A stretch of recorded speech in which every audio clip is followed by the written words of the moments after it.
White Sox fans, it's been a while. We do these history podcasts. Did a bunch of them there for a month or so. It's been another month or so since we've done one. This is Dish Deluxe, Day in Sox History, right? Dish Deluxe podcast where we talk about some day in White Sox history. They've mostly all been good ones. We'll see how quickly that runs out. Eventually, they will run out. But I'm going to just try to keep it positive for a while. And hey, we are celebrating the anniversary here today, in fact, with a couple different podcasts. This is sort of the special one. This is the buddy comedy version. And then we're going to have a little bit larger group, all folks who actually were at the game. Believe it or not, this isn't deep, deep, dark history. This is recent history. It is the ALDS Game 3, 2021, last playoff victory. Perhaps last for a while, but we'll get to that. We're keeping it positive. So this is the 5th podcast in the series. We'll have a 6th that is directly tied. They're all going to be up for you to listen to and watch and enjoy and reminisce over here on this special day, October 10th. So happy 2-year anniversary to Allie Wesel and Jacki Krestel as we open the buddy comedy aspect of this history podcast. Thank you both for joining me. And we're going to start this out in a different way. We can't do this in the other podcast because, as far as I know, nobody there necessarily has the connection or story or origin story that you two have. So we're going to start off, and I can't make any promises because I'm lucky if I know to speak into the microphone and have my audio on. We're going to try to do a little production magic here, bring up a clip from a podcast about a year ago that might kick off a little bit of the history of this buddy comedy. Let's see if I can get this to work. I will expose myself here. So when I was sitting next to Jacki at Game 3, I was like, how did you get into South Side Sox? And at this point, I'm like many beverages in, and I'm like, if ever there is anything that opens, let me know. I'd be so interested. I want to get involved. And then I just was like, that was really embarrassing. So I just chilled for a while and just tried to, just be on Twitter and, whatever. And then, I've just been laying low, if something came to me. But when you reached out, I was pumped because I've been looking for a way to get more involved within this community and have my opinions be more heard on a larger level and talk with other people that are, like-minded or maybe not like-minded, but, we can at least share our opinions. So I was super excited. I think Jacki shared a funny story, maybe before any of you joined up with us. It must have been because you've only been with us a few days. I think she had said that somebody once asked, and she's like, yeah, just have the guy just sort of annoy you with a message, and that's how you get involved. It's like, okay, yeah, that's not exactly a formula to follow. All right, so okay, there's our kickoff to the funny comment. That's so embarrassing. I can't. No, listen, it's certainly not to expose anything. If anything exposes me as the clown I am, but. No, I mean, listen, it's that excitement. You're the only one, I think, with that story, and I love it. That's why I want to play it up. But this is sort of how, I guess, in a sense, the two, certainly how you made it to us, Allie, but maybe a little bit of how you guys even sort of got to know one another. So let's talk about the origins of that. It came at a pretty special game. It's the game we're talking about. Right. I think it's important to provide context that I had never seen or spoken to Allie before this game. So I just was on Twitter wanting to go to the game and just putting an all call out there. Who's got tickets? I want to go. And our buddy Celeste Spaghetti saw that Allie had some tickets. And so she sent it to me hey, this lady has tickets. And so I sent a blind DM to the girl that I had never met. And I'm like, hey, you got tickets? I'll buy the tickets. So my husband and I did buy those tickets. And that was the first time I ever met Allie. And I'm really glad that I did because now we're really good friends. Me too, Jacki. But yeah, so Allie. Asked me, yeah, go Allie.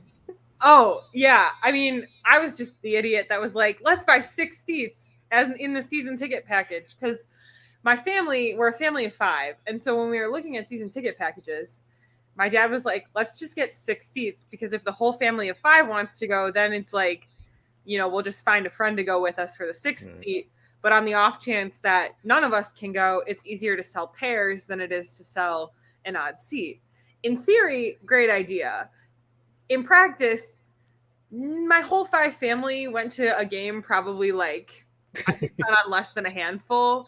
And therefore, I just had these 2 awkward extra tickets that I was looking to get rid of. So Jacki took them off my hands. And I believe my message was like, upside, you get to go to the game. Downside, you have to sit next to me. And yeah. It was not a downside. It was not a downside. Although I will back up what you said on the other podcast. Like, you know, we were celebrating. It was a festive atmosphere. Allie was having a good time. I had a fabulous time. And when I woke up for game 4 the next morning, I knew that I had a good time. Let me tell you. This is why it's such a great story, because it got you to us. So however it needed to, however you needed to get from A to B to C to Z at South Side Sox, I mean, I'm glad you did it. But the funny thing is like, it got me there in a roundabout way, because it was like a year later almost that, that finally happened. So all in due time. I believe I gave you the same piece of advice that Brett talked about in the clip. And she was like, well, how did you get into it? I'm like, I don't know. The editor DM'd me and said, do you want to do this? And I put him off for like a month. And then I finally said yes. You might want to try that. And that's exactly what Brett did. So yeah. See? And that isn't the record. That was good advice that I gave. That was good advice that I gave. That isn't even the record, Jacki. Believe me, there have been longer holdouts than a month. A month is like yes. So, and again, unique, in Allie's case, because she was looking for, as she expressed to you, she was interested. So, I mean, of course, then by the time I tap her on the shoulder, she's like, oh yeah, sure. I've been sort of interested in doing this. Everybody else is sort of like, well, I don't know. And then we got the whole, imposter syndrome thing for some people. And then we got I'm too busy thing. And, I mean, all totally legitimate. Well, maybe not the imposter. But I had just met her, so she's like, "How do I get into that?" And how am I going to respond? I'm like, "I don't know. Do you know ball? Can you write?" Yeah, that's true. Luckily, Allie knows ball and can write. So right. yeah. You're just sort of a loud, gregarious fan right next to me right now. That says something. I'm not sure if it says the right things or not. Okay, good. A little bit more detail. We brighten the corners on, again, some of that origin story. And so let's seg into atmosphere. I'm going to hit Jacki on this one first, but obviously we've already got little glimpses of atmosphere, a celebratory, you might say, a celebratory type of mood, as it should be.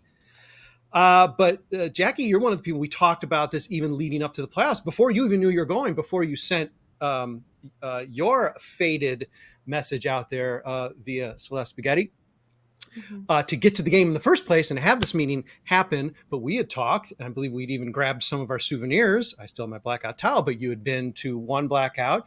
You're now going to the second Blackout. I dare say that's a relatively, not tiny group, not completely unique group, but a relatively exclusive group who were at both.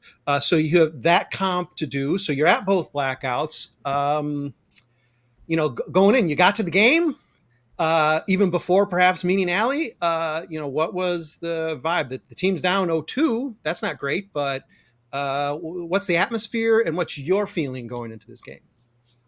I felt being down 0-2. I don't know. I just felt like the odds were in our favor that evening. And the atmosphere of Blackout games, anyone who has been to one will tell you, I've never been to any sporting event quite like that. The atmosphere at those games is insane. How do I even describe it? Like, it was and I went to a playoff game in 2005, and that playoff game in 2005 was not as loud as the Blackout game was. Like, we are hungry for success. We are hungry for a win. So just everyone pulling on the same end of the chain there is amazing. It's amazing. So even I brought my husband, who is a Cub fan, and he was into it as well. Like it's hard to deny that atmosphere at the park. Well, Wes is a good sport. I mean, he's uniquely a good sport, being a Cubs fan and navigating. I mean, listen, he got into this mixed marriage. We have a few of them on staff. You know, he did get into this willingly, so he might as well play along when our team is briefly on the rise. It didn't hurt that we were playing the Astros, and everyone just universally the Astros and wants to see them fail. Especially, this is, post 2017, and that was some of the funnest parts of the crowd interaction, is just booing the Astros and chanting cheater at them until your throat is sore. If I recall, that's one of the first times they had been back in Chicago since 2017. And so that was the first time a lot of fans too to scream at the likes of Jose Altuve and that's true. In theory, two series, nothing in 2020, so that's true. That this would be their third time back to play. And Jacki, we agreed. Well, I guess I had the additional insight of, you went to a playoff game in 2005. I was lucky enough to see the run, and obviously you're not going to be that loud come World Series. You're just cold, or you're clapping with gloves, so it's going to mute it. But I think we both agreed that that Blackout was both louder and sort of more spellbinding, more unique, even though, I mean, you cannot compare the achievement of, a World Series run to a game 163. But man, there was just something about what was the comp then, Jacki, in terms of just sheer density, sheer black coldness? Because in 2008, there weren't many people who went against form to just, show all the other fans and wear like white or something. It was pretty blacked out. Was it reflected the same? Not recalling footage of the game. Was it the same, or? It was the same. Yeah. There weren't many people. Allie, do you remember anyone in our general vicinity who was not blacked out? And I think that was the cool part of it, because I didn't experience 2008. So to look out over the crowd to see all the black, and then there's nothing quite like 40,000 people whipping towels in the air all at the same time. Yeah. No, my favorite part was right before the game started, so they're doing all the pregame stuff. And then right before they do the announcements, without any kind of announcement, it just, boom, the lights go out. And everyone just a collective, you can hear the entire stadium. Yeah. And Lucas, I'm pretty sure Lucas Giolito came on the screen. He was like, "White Sox, it's time for the black." That's right. Ooh. Yeah. And it was just, I was at the first Blackout game as well. And I think it was just louder and more boisterous at 2021's, because the one prior, it was a pitching duel. It was a one hitter. It was, and this game in 2021 was a lot of offensive. Very different. Yeah. Very different. So just that makes for a lot more yelling. All right, Allie, we'll just sidestep the whole Blackout idea, because obviously there were some other things, going on there with you as well. But I mean, in terms of anticipation, of course, meaning Jacki, that's how I like Jacki and Wes. But I mean, anticipation of the game, getting in there. This would be your first playoff game then ever, also, right? Because it is 2008. So I was pretty young in 2005, and my grandfather had season tickets at the time, and so him and my dad went to quite a few games. And my dad just always used to come home and talk about how amazing the atmosphere is at a playoff game, and there's nothing like it. And so when I knew there was a chance that we were going to be hosting playoff games, I jumped on the opportunity to make sure that I had access to tickets. And then the cool part of it is I went with one of my best friends from high school, and both of our brothers went with. And so that's something that me and my youngest brother have bonded over, but also I spent a lot of 2021 going to games with my good friend Katie. And so being able to experience that with her after we had kind of been to quite a few games and done that, that was just a dream. Yeah. Katie's a doll, by the way. We love Katie. We love Katie. See, now it's family. It started off with just a playoff game, desperation plea for a playoff game. Did you, when you put the word out, Jacki, do you think you were going to have success, or do you think like 10,000 other people were doing that, so it was going to be a real a needle in a haystack?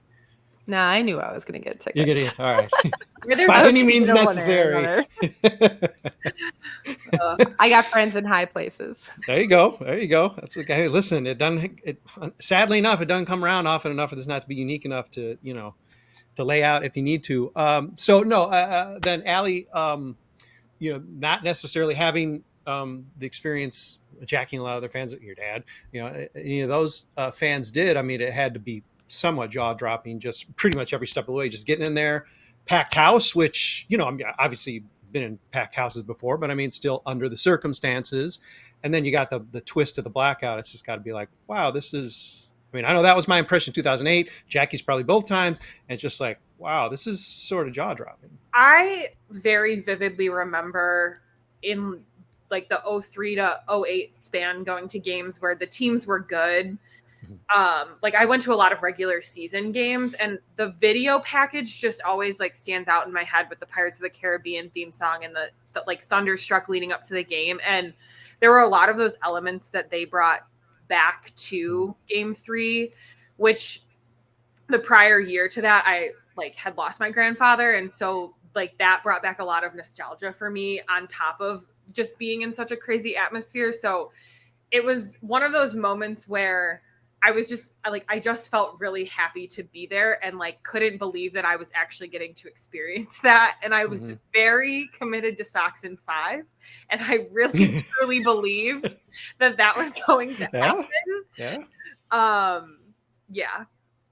Hey, I said they'd win the series. I think I might have said 4. I don't know what I was thinking, because I'm pretty cynical about this team. You get a little older, you get a little more, you get a little more grizzled about it. But I mean, I think it's probably fueled mostly by Astros hate, which is a completely understandable reason to pick the White Sox and win a series at any time against those Jagbags. But I mean, that's something I remember too, being there in 2005 with my dad, a fan who'd been to playoffs before I was born. Well, a playoff before I was born. There weren't that many. And just, the giddy excitement. I mean, you get around a fan like that, and I mean, how can it not rub off? It's strange that I'm the adult in the room when I was with him at a game, but then you look around everyone else, and any age, any gender. I mean, you got people who are, cool fans, and you got people who are just losing their minds, because this is the time to lose your mind. And we'll get to some of those game details. I promise. We're actually going to talk about this game. We're going to take a quick break, come back to that. There are going to be some high highs, and then maybe by the time this is done, we're going to have to maybe acknowledge a couple lows, or maybe we'll just run out of time. Maybe we'll have to talk about that ugly stuff, but we are going to take 1 minute of a break. I promise we got game details coming, and eyewitness game details from the seatmates, Allie Wesel and Jacki Krestel, in a minute on the Fans First Sports Network. Hey, White Sox fans, it is Dish Deluxe, podcast number 5. What am I doing here? I wasn't at this game. I was 1,000 miles away. I was watching on TV, and surprisingly, though I call myself a cynical fan, though I'm over it, though I'm a postmodern fan, I don't get excited anymore. I don't cry. I don't cheer. I was cussing up a storm at the television watching this game, watching the entire series, angry at the folks on Twitter dismissing the White Sox, not necessarily looking at you, Jeff Passan and Houston Astros PR, but so I was giving it out, getting agitated. I always surprise myself. No cheering in the press box, but even in the press box, I would jump up and cuss when another Twins player put it on a White Sox jaw with a ball or an elbow or whatever. So I got drawn in. I can only imagine that you two were extremely drawn in by a game that wasn't smooth sailing. It was a weird game, slugfest, I guess. The two top pitchers for the Sox, or the two first in the game, and the two big arms in Dylan Cease and Michael Kopech, both but didn't do well. They gave up all the runs in the game. The bullpen actually were the heroes here, and there are a couple hitters as well. So we don't necessarily have to go inning by inning or anything here, but either one of you, can we just piece together some of the elements that stood out? Clearly, there is one little tiny elephant in the room who's no longer With us, not deceased, of course, but still getting paid, but no longer on the roster, Leo Garcia. Of course, that's a huge one because he ended up having the game-winning hit early in the game before we knew what the outcome would be. But some details that maybe jump out at you. This is the first playoff game in 13 years. So the highlights were plenty, probably even when things weren't going the White Sox way, because there's always a chance to rally back. What stands out? Jacki did her research last night, so I'm gonna let Jacki go for this one, and I'll fill in. Okay, Allie's right. I rewatched the game last night. All right. So I texted her because my first and immediate takeaway was I forgot about Dylan Cease's beard. Remember when he had that huge beard? Wow, yeah. Right. See? So that was my first takeaway. Oh my God. Who is he? Who's that young chap? Yeah. And as I was watching the game, the things that I kind of took note of, well, first of all, Jose Altuve is going to lead it off for the Astros in the top of the first, and the cheater chants were immediate and very, very audible during the game, and that warms my heart. And then they were Cease only lasted 1 2/3. I did not remember that about that game. I'm like, oh, that's right. Yeah. He was awful. Yeah. But he was really only awful for 2/3 of that game. In the first inning, he sat them all down. Yep.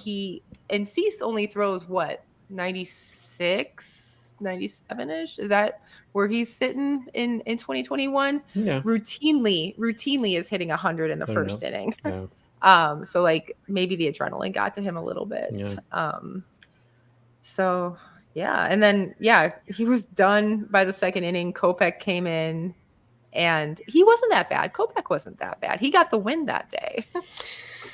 Yeah, I mean, they both had a 3-spot put up on them, and really, I mean, bullpen Tepera, Bummer, Kimbrel for an out. Kimbrel, apparently. I know. And Hendricks, I mean, lights out. That's that was cool. 14 strikeouts. 9 strikeouts by those 4 relievers. I mean, they really delivered the game because Houston was shut down, after Kopech exited. The White Sox had a habit in that series of they were not the veteran cheaters, but the veteran playoff team in the Astros were, because, Rodon was over 100. I mean, they all just, they did not have their composure, whether the outcome was good or bad. First innings were probably all fairly clean, and then you got to go back out to the second inning. You're like, wait, I just gassed my arm because I was dialing up to 100. Happened to Cease, happened to Rodon. Young team, I guess. Yeah. I think I'm going to put Allie on the spot. Oh, go ahead, Allie. I was going to say, the thing about that game, too, I remember is, and I don't know if this translated when you rewatched the game last night, Jacki, but vibes were not great up until the Lurie home run. Like, yes.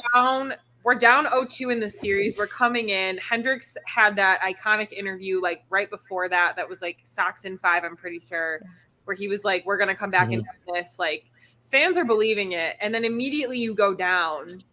What was it?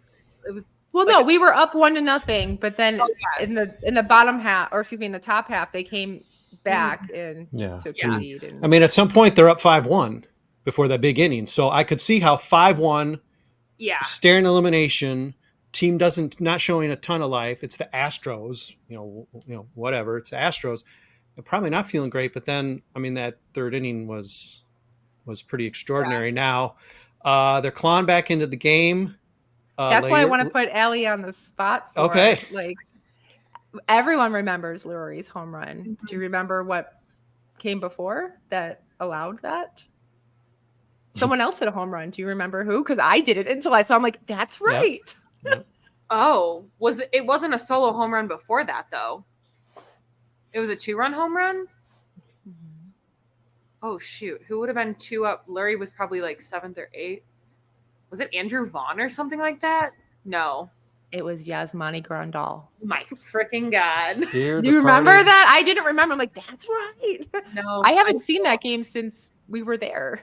And so a lot of it came flooding back. And you're right, like the vibes were down. And after, like in the first inning before we went down, and then after the third when we came back, whenever they showed shots of the crowd and just us going absolutely insane, all I kept thinking about was, look how good we could be to them. But they want to mess around. Mm-hmm. They want to mess around. Look how good we could be to them. Mm-hmm. Mm-hmm. Oh, mess around is a really nice way to put it, but yeah, it's I'm a trying great not to point. swear on this. Yeah, that's fine. Oh, there's just a lot of non-swearing ways you could really stick a knife in the heart of this team because of how they treat. But that's sort of that's going to be the end of the podcast if we don't run out of time. To track the details, not that Jacki hasn't rescored the game or corrected any mistakes in her original scoring of the game. Eloy gets up and tries to just keep the momentum going. First pitch, terrible weak grounder. So it's 2 outs. This is all 2-out rally that gets the White Sox ahead. So really, shout out to Makata, a 2-strike single, and Gavin Sheets, who get on. And then, all right, Leori comes up. He is now the lead run. Granted, it's the 3rd inning, so you're not really thinking ball game, especially now with the way the game's gone. Feelings, I mean, you can't be feeling great with Leori. I mean, you want somebody else. Because what you think maybe he's going to slap a single, maybe get a run in or load the bases. So seeing Larry come up, where you just starting in both of your cases, maybe just starting to get so excited even with 2 outs that something good's going to happen, or what's the feeling there? Can you take yourself back to the pre-Larry homer? I think it's like a here we go again kind of thing. I like Larry, longest tenured player on the White Sox at the time, up until whenever he got DFA'd this season. Like, he had his moments. He provided value to the team. I think there was a chance, but I'm just like, here we go again. Like, surely nothing good is going to happen here. We've had prior to that, like that game specifically, like if you go back to the 2 games in Houston, there were points where we were up and like our souls were crushed. So like, I'm just prepared for my feelings to get hurt at this point. But yeah. I'm like where Brett was. Like I had good vibes. I was feeling it. I'm like, no, here we go. We're gonna do something. But the last thing I expected was a home run to dead away center. Yeah. He doesn't usually have that kind of pop. He picked a great time to hit the longest ball he's ever hit in the major leagues. That's pretty good. I mean, you got to give him some credit for timing. That's for sure. Because there's no doubter. I mean, I think the only reason there's doubt in the broadcast or in a lot of fans watching the games, probably just like, well, wait, this is not supposed to happen. But I mean, if that was any other batter up there, you'd be like, hey, okay, we got the lead. Right. So, it definitely turned. Go ahead. The last thing I have in my notes about the game that I didn't remember was that Dusty Baker pulled the starter Garcia with a 2-0 count on Leori. Yeah, that's right. And he that's brought in Garcia. So he took out Garcia, brought in Garcia, and then Garcia hit the home run. Yeah, so to face Garcia. That's right. I forgot about that sort of strange, like, I'm so fed up. I've seen something so alarming. I'm going to pull you out of the game on a 2-0 count. Fearing what's going to happen. And of course, it can't ever feel good as a manager when you think you've at least just like slowed it a bit, and the worst possible outcome does happen with your relief pitcher. So yeah, Dusty couldn't have been feeling too good at that moment. Then all of the shots of Garcia in the dugout just shaking his head, just in utter just. Oh yeah, he was. They cut right immediately to him after the home run. He's just like, "You gotta be kidding me!" Yes, delicious. He'll get vindication against Dusty Baker. He'll show Dusty. Okay, so the White Sox. Oh my God, talk about things.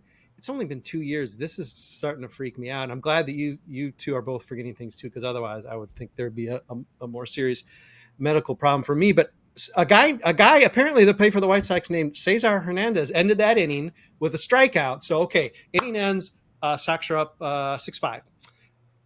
How'd you feel with the Sox up 6-5? You couldn't have felt like it's in the bag. It's going into the 4th inning, but was it just a matter of, was it holding breath? Okay, it's going to be back and forth, or the White Sox are going to find a way to lose it? Or did you really think that kind of shot from Leori, not a backbreaker, but really would sort of give momentum in a home game a desperation situation where you felt more confident than you should have felt going into the last 2/3 of the game?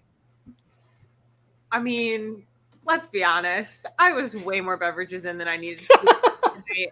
Vibes are so high now after this. Like, anything is possible. Nothing was stopping me from believing that game was over after that at bat. Mm-hmm. Yeah. You heard fireworks for the second or third time. And you're like, okay, I'm good. I'm pretty sure I I was turned as to Jacki. sober as sober can be. I'm pretty sure I turned to Jacki and proceeded to be like, "That's the coolest thing I've ever seen." You did.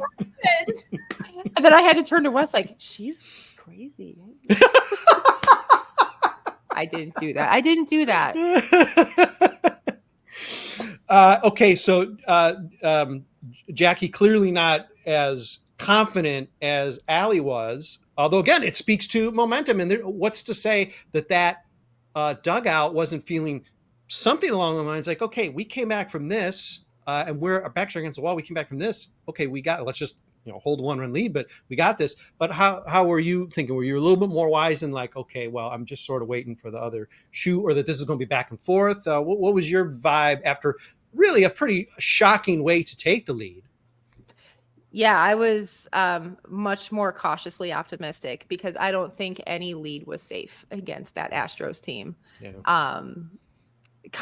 Tucker was just murdering us the whole game. And I was like, it's only a matter of time before he comes back and pulls some stuff on me.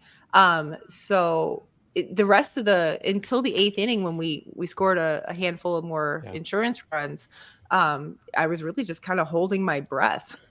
Yeah. Because no lead is safe against them.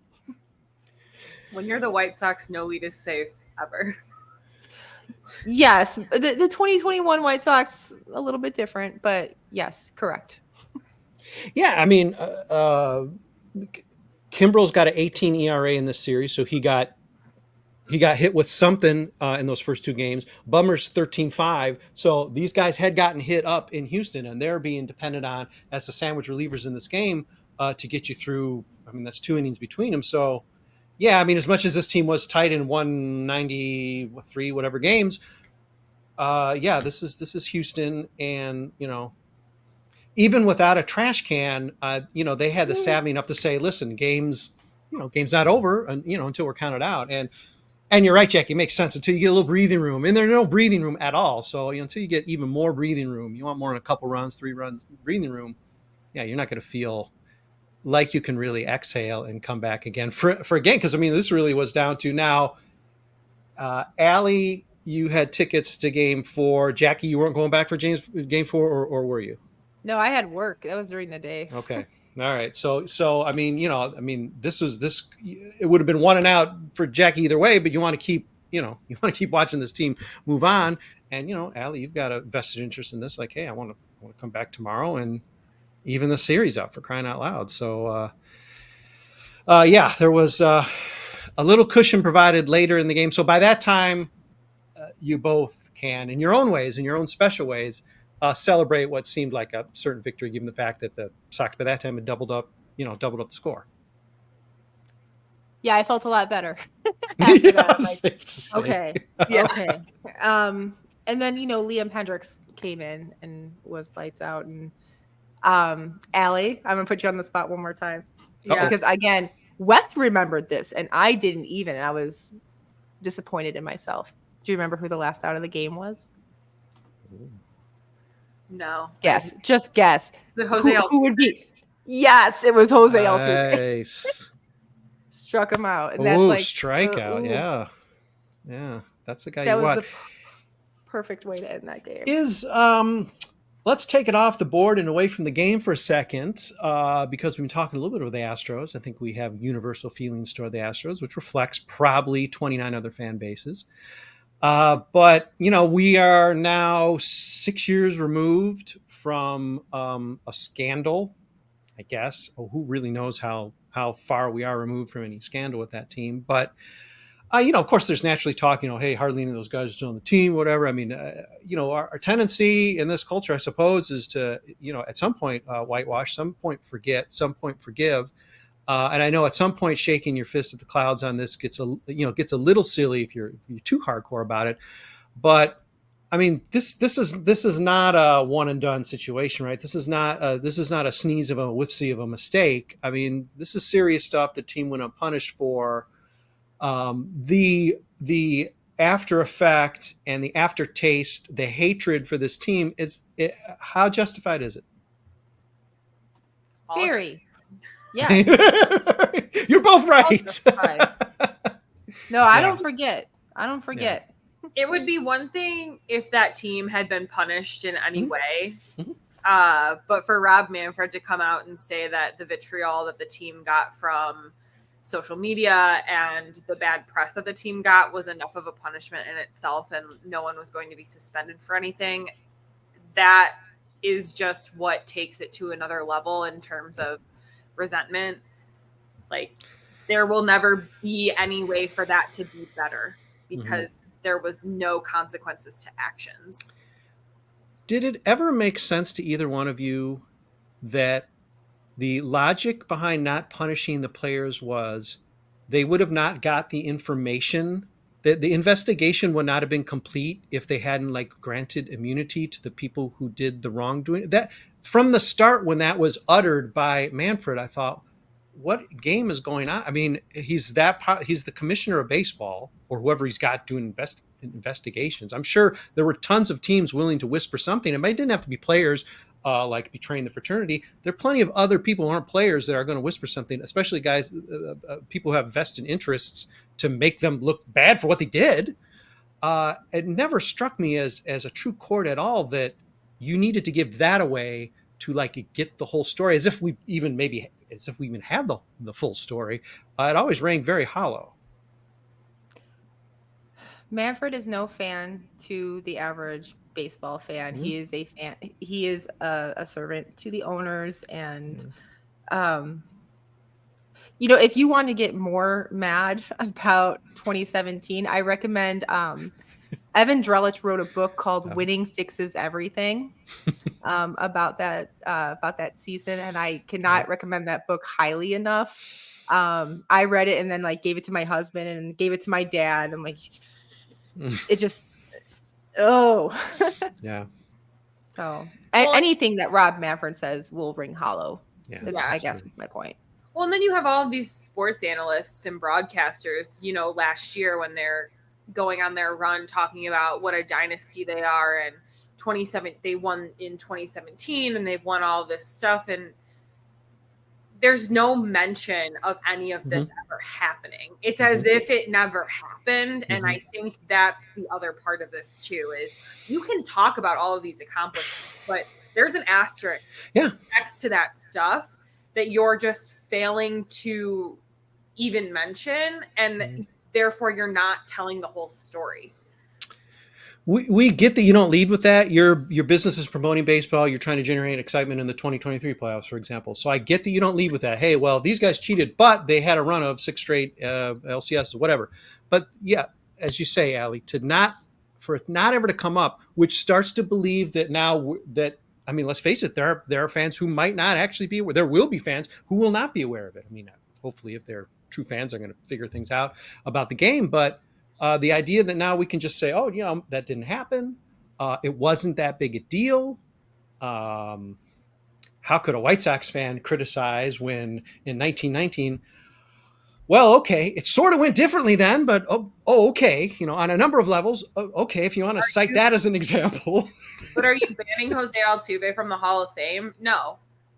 Yeah. In fact, they're talking about how he's like a future first ballot Hall. You know what I mean? Like they're talking about him with this reverie, and yet there was punishment, back in 1919, even though that's over 100 years ago. So also there was no punishment. And in the year after, the Boston Red Sox won the World Series, and who was their manager? Alex Cora. Yeah. The year after it happened. Yeah. Yeah. I mean, and that's just it. I mean, if the argument is, well, Houston wasn't the only one doing it, true. Then throw the banhammer down on a few teams because a few deserve it. Certainly. I'm not saying that Boston Houston did it. I'm not saying that they didn't. I'm not saying that anyone else doesn't. But just the sour taste that gives, that there is no punishment for that. A person who was instrumental in that scandal in 2017 won the freaking World Series the next year and was lauded. Yeah. Like, there's no accountability whatsoever. Yeah. Well, yeah, and then Alex Cora's, had to sit out like he was doing this sort of undue punishment, and he's back. Great manager. I mean, there's it's sort of like, well, I see the accomplishments on the resume. We're not going to highlight the fact that some of the greatness as a manager was aided. It's like the people were pining for AJ Hinch. It's like, well, you really want him with the White Sox.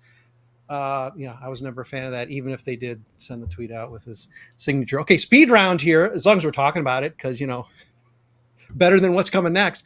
All right, Jose Altuve, who is a great example that you cited there, Allie. Okay, he is a guy who probably already has the credentials for the Hall of Fame.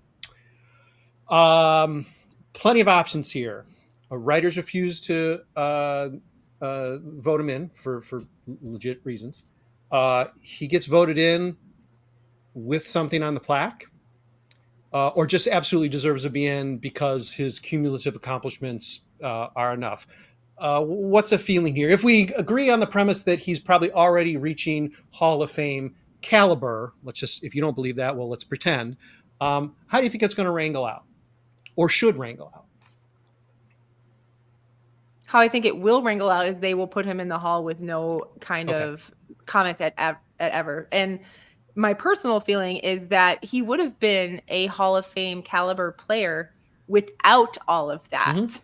But that it taints it too much for me personally. I'm like, you ruined it. You ruined it. So he's like a Barry Bonds and some others who aren't going to get close, or maybe many, many years from now will somehow, because you cross the line, and even with something maybe on the plaque that's not good enough in your mind, it's a Pete Rose situation. He just shouldn't be there because he crossed the line. Yeah, but they're going to put him in. Okay, well, I mean, this is Jackie's hall. I mean, I don't care about the real hall because that's a clown show anyway. Not in my Allie, hall. You're right, exactly. Allie, do you feel differently? What's your take? I feel, to Jackie's point, he is a Hall of Fame caliber. Like, sans 2017. Obviously, we don't know how long that was happening. That's the other thing too with this, right? This all came out about the 2017 season, but we don't know how long that was happening prior to 2017. So that's the other thing that I think kind of taints this. But I think, post 2017, he's played very well, and I think he makes a case for himself. I do just have to note that last year he played absolutely terribly in the postseason, and it brought my soul so much joy. He struggled so terribly in the 2022 postseason that it was actually getting kind of comical. Yeah. But besides the point, I think having something on a plaque is fine. I like Jacki said, I think he's just going to get in and no one's going to say anything, but and he's tiny, he's cuddly. A-Rod's a guy who doesn't seem like he's obviously Barry Bonds. A number of these guys who crossed this line. A-Rod did it 200 or 300 or 500 times and name names and all this stuff. So he's a horrible person. But there are people who are not. They're just not going to get in. Well, that's probably in our lifetime. So. Specifically if we're talking about Jose Altuve, that's been the whole narrative that's been pushed about him this whole entire time, about how he's this 5'8" guy. He's super short. No one ever said he was going to be a good middle infielder, and he defied all odds and worked really hard and, made it out of Venezuela. Is that where he's from? And now he's like this elite caliber player who's won all of these accolades. They've been pushing this story for so long that it's, eventually you just start to believe this and forget that all this other stuff happened. And especially too, when you're trying to get new fans in the door and you have new fans, no one's going to go do the dirty work to build up all these controversies. They're just going to believe what the normal regular media is pushing out to them. So yeah, he would have to pull a Kurt Schilling to not get in. And I don't foresee that from him. Yeah, so if you're mascot sized, you can bang the trash can and it's okay because you're an overachiever. There are these other narratives. He's a good guy, and he didn't want to take his shirt off because his wife doesn't like it or he's embarrassed. It's not because he's got a battery strapped to his chest. That a year later he ripped open his jersey. It's all Yeah. Sick. Oh, we hate them. Let's go watch some playoffs. All right. Go read Yeah, that book. just wanted to just sidebar that we're talking Astros. Why not? It comes up. Okay, well, you really think we should have another break because this really is a deep breath moment because we do have to talk a little bit about what's happened since the magical meeting between Allie Wesel and Jacki Krestel. That magic, it's sad to say, probably not in all of our hearts, definitely not in your two hearts, but it has burned off. Things have gotten very sour from here. And of course, that's an entirely different series of podcasts. But this is a derivative of something I've been asking about our year end, asking people to think more about their predictions for this year. And could you possibly have conceived it actually being a 61 win season? Of course, pretty much universally, it's just slack jawed. Nobody can speak because, of course, nobody thought that. But at that game, obviously, it's a win. You're running a high. But really, even coming out of that season, quickly losing that series and showing that they're not, quite Houston caliber, no matter what we thought about whether they'd win that, some idiots like me saying they'd win in 4 or whatever, and some saying Liam Hendricks saying 5.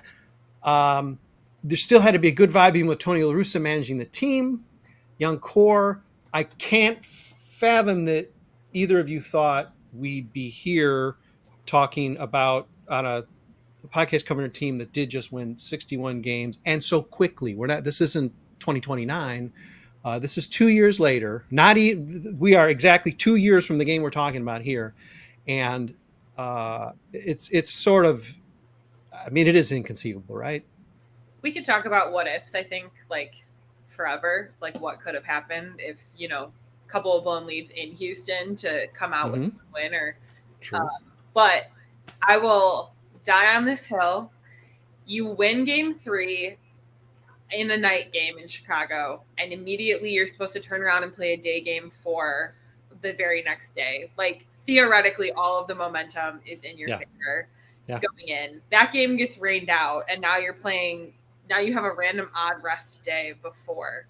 And so I just think maybe we wouldn't be in this particular situation, perhaps, if game 4 would have happened when it was supposed to happen.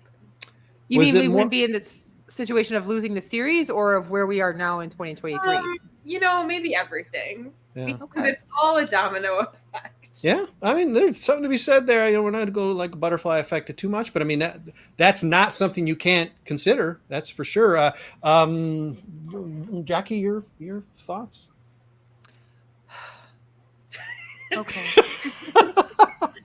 There's a moment of silence for where we're at today. No, I don't think. Going past 2021 and where we are sitting now, 101 losses in 2023. Did I foresee this? Absolutely no, I did not. And like Allie said, we can play a what if game. I can point to a few bad decisions in that offseason and in 2022's offseason that kind of led us to this place. I didn't foresee it happening, but in hindsight, my favorite person is going to get the blame. I'm going to blame my general manager and my vice president of baseball operations for the worst roster construction I have ever witnessed in my life. You can't let Carlos Rodon walk and pick up Kimbrel's $16 million option with no backup. There's nobody waiting down in Birmingham or Charlotte. There's nobody down there. And you're just going to let those players walk. You're going to let Jose Abreu walk after 2022 with Andrew Vaughn, who has done very little to prove himself. Couldn't hit a slider if it snuck up on, hit him in the butt. That was your backup plan. That was your backup plan. Yeah. But Jacki, he's the golden Allie? winner. He's a Golden Spikes winner. Oh, Lord, help me. College ball. Okay, let me throw it back at you, Allie, because I think if I can Cliff Notes Jacki there a bit, it's no matter what would have happened, they could have won the World Series in 2021. Is the badness of the front office going to end up winning out and finding a way, maybe not as quickly, as efficiently as they've done it here, because this is 2 years later. It seems inconceivable that we have dropped, I can't even do the math, 32 wins in just 2 years. Would the badness of the front office and this types of decision making that Jacki just scratched the surface on, would that have won out and grounded this team at least quicker than expected for some sort of window? If the window had played out, say they get to the LCS or something, or maybe even get to the World Series, was this team sort of doomed by the decision makers? I think there's like poison and like rot is going to reveal itself at some point. Like there's no way of getting around that. And I think the root of all of that is the flaw in the rebuild idea. Like you can't, like rebuilds don't exist. The longer I watch baseball and the more seriously I take my fandom, the more I'm realizing that rebuilds don't exist. And that is what Rick Hahn like prided himself on, rebuilding this organization. But the problem is, like Jacki said, there's no one waiting in Birmingham. There's no one in Charlotte. We spent all of our time building up this top 10 top farm system. Yeah, briefly. Yeah, only to bring Thanks, them Krestel. Yeah. Yeah, exactly. Yeah. Bring them up all at the same time. And now we're back to having like a bottom 10 farm system. Yeah, Jacki, go. That our current GM was in charge of developing. And the one player that he successfully developed is playing in the playoffs for the Marlins. And stood by and was a buddy with. I mean, legit props to him for that, because he really guided him through what was, I'm sure, extremely dark injury period. And you'd think you'd want to ride that up. I got to briefly give Allie a standing ovation for bringing the truth out that rebuilds don't exist. Rebuilds don't work. It's a fluke if it does. And later you might label it as, or you should maybe label, oh, well, you know what? It turned out we were rebuilding and look how successful it was. This notion of the purposeful rebuild because, hey, they did it, or because we have no choice. I mean, you can criticize Ken Williams all you want, and I understand that he had a tendency maybe to mortgage a farm system, and rarely it seemed like those players came back to haunt the White Sox, but okay. There are definitely some examples here in this past decade, but I mean, traditionally, he managed to get away with it, even if he was still chasing like Roberto Alomar for the 18th time. But, listen, he's sticking his jaw out there and he's going for it. Again, it rarely did work, but versus this, okay, let's hold back. Let's lose some games. I mean, look, now they don't even want to say it's a rebuild now. So now it's like, what? It's an unintentional rebuild. So they're going to kick and scream about it and say they're going to compete because someone didn't write like a position paper about rebuilding because it's too soon. It's a quagmire. It's sickening. And I'm glad to hear, I know Jacki feels the same way, but Allie say it, which is just, you know what? This is a con. Something that might be nice to title your like championship DVD or something. Hey, the rebuild paid off or some crap. But the notion that, you can just roll this out. It was that easy. It would routinely be done and probably executed by better teams, by other teams better than us. But we haven't even managed to execute it. Let me flip this though. Maybe it's not ending on a high note, but at the point of walking in there for Game 3 in 2021, regardless of what the actual predictions you put down or all the hardscrabble talk you did with your families or other fans leading up, I mean, the Sox had made the playoffs. They'd been the best team in the American League in 2020 until they sort of choked at the end, of course, got flushed out of the playoffs. But that was sort of a weird, like, pass of a season, right? So you sort of count it, but you really sort of don't. So you could argue that this was a pretty quick ascendance. Did this feel faster to be in a position of 93 wins and in the playoffs? Did this seem about right? Or did it even seem slow in your eyes, given the fact that the rebuild started, 6 years earlier or something? I mean, I don't know what the prediction is on a rebuild being successful, but I mean, look at Baltimore right now. They lost 101 games in 2021, was it? And now they're one of the best. Fast. Yeah. I mean, that was quick. And I think, again, not my GM, but I feel like that was done well. I think Rick Hahn knew how to talk. Slick Rick. He could that was the problem that I had with him is like I bought into 2020 and 2021 where he was lawyer speaking me, and I believed what he was telling me. Obviously, like, you know, I didn't know how long the rebuild was going to take, but from what he was explaining to me, we were right on track to be in the window in which he believed that we were in. And so it didn't feel fast. It didn't, you know, it didn't really feel slow either, I guess. Like, you know, it felt like we were moving along the tracks at the pace in which Rick Hahn had set us to be moving. And then somehow we crashed. Here we are. Did it So feel? Yeah, go ahead, Jacki. Give me No, your you go timing. ahead, Brett. No. I want to know what you feel the timing is. You know, did it feel right to you? A quick, slow? I mean, how did it feel to you? I still Playoffs felt 2021. hopeful. I still felt hopeful after 2021, and I was just on my phone because I remember like writing a tweet or a Facebook post, something when the season ended, saying like, you know what, that was one of the funnest seasons I think I can remember, and we'll be back, but we weren't. We were not back. And your punishment for getting that good feeling was these past 2 seasons. So I guess we don't get good things, Jacki. But I want to go ahead, Allie. 2022 was worse than this year because the prospect of like potentially making the playoffs hung around for a very long time last year, to the point where we were entering September and I was like, maybe there's a chance. Mm-hmm. Whereas this year, minus all the dumpster fire press and all of that stuff, like I'm talking about just like play on the field and contention wise, like it was very clear very early that this was going to just be an absolute and utter shit show. Mm-hmm. And I accepted that and just moved on from that. You know, like I knew we were going to do that. I knew we weren't going to make the playoffs, and I was really okay with just going to games to hang out with my friends. I want to point out that I was not the first person to swear on this. Yeah, podcast. Really. We just tossed a coin in the swear jar late in the podcast at the buzzer. At the buzzer, Allie hits it. I can argue. I think I can see what you're saying about 2022 being like more torturous. There was definitely more of a tease, and there were expectations.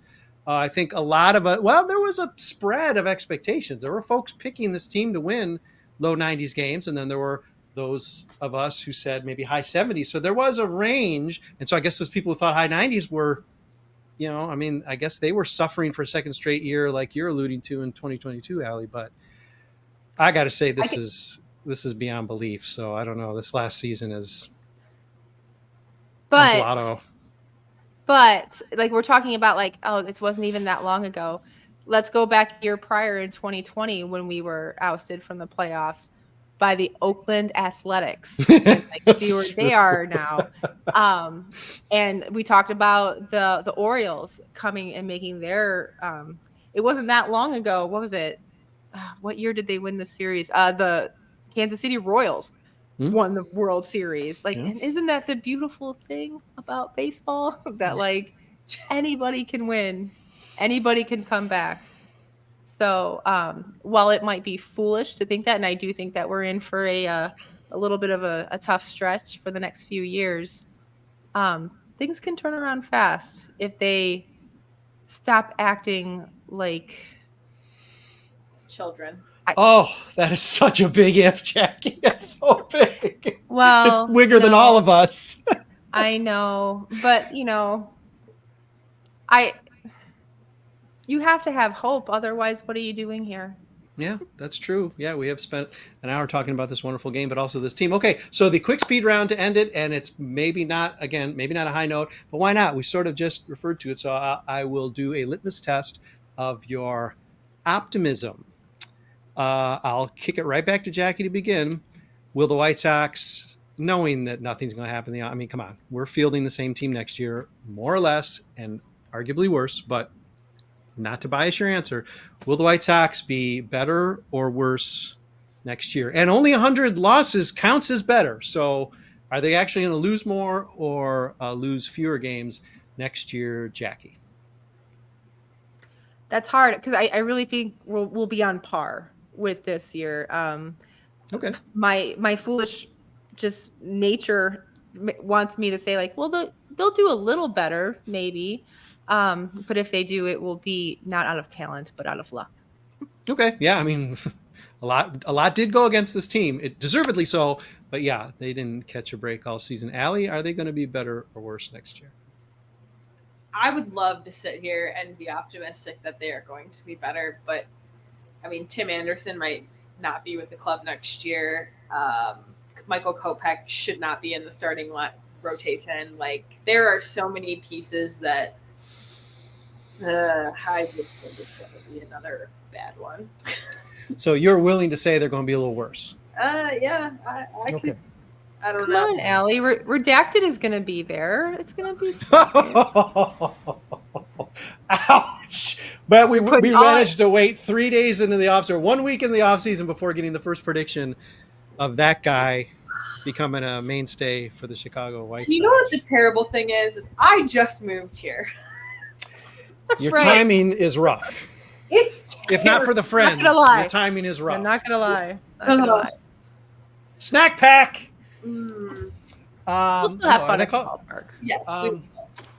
Well, okay, I've gone on record now in 2 podcasts saying the White Sox will break their record for season losses next year. Of course, I had the number wrong the first podcast and said just 106, but 106 is the record. So I am on record saying they will lose 107 games next year. And that's just being skeptical and grizzled. It's really taking a hard look at this roster and how it can improve. And I think it is extremely dire. I would love, please, Chris Getz, you little man, please prove me wrong.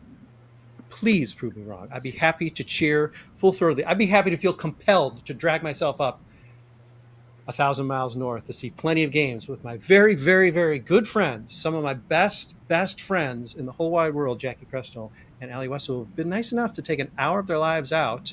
Allie can finally just breathe. Take an hour of their lives out to spend some time reminiscing on the Dish Deluxe about a wonderful game, which they met.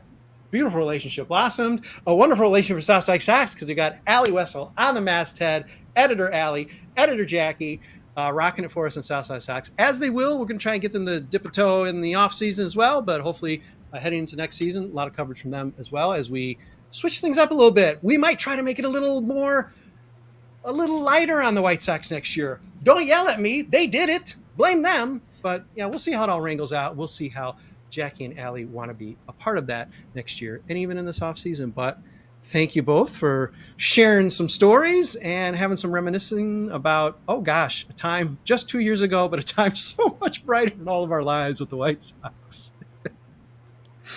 All right. Well, this is a companion podcast along with more of a group deal with other people who are at the game. So if you've listened to that one, I hope you enjoyed this one. You know, it's a little more homespun. You know, a little bit more of a Walton's vibe to this one. But if you listen to this one first, hey, going in the crazy block party that is the other podcast as well. A lot of talk about what remains the final White Sox postseason win, and I'm afraid to say in the near or even somewhat distant future may be the last White Sox playoff win. Jacki is blanching and she says, no, Brett, don't say it. Don't put it out there into existence. But it is the reality that we're staring into, and it is the abyss. Stop manifesting, Brett. Okay, I won't. I'm going to Vegas. Sox in 2024. Let's have it happen. Thank you, Jacki. Thank you, Allie. And again, if you haven't listened to one, listen to the other. If you listen to both, hey, go re-listen to the one you didn't listen to. We don't got that much history coming at you, so keep it going. We should marinate in our history, in our good history, while we can, especially at times like this, as we struggle and tread water to stay above the water line. So please enjoy our history podcasts all off season. We'll be doing a lot of different stuff, talking about things like, oh my God, if Redacted comes back to this team, or if he doesn't, we can hold the wake. We've got Soxivus coming. I haven't even mentioned that in any podcast yet. The whole Soxivus season, which probably is going to stretch like 4 months, probably the whole off season now. And someone paged Tommy Barbie because unfortunately his obligations have just increased dramatically for South Side Sox. Sorry, Tommy.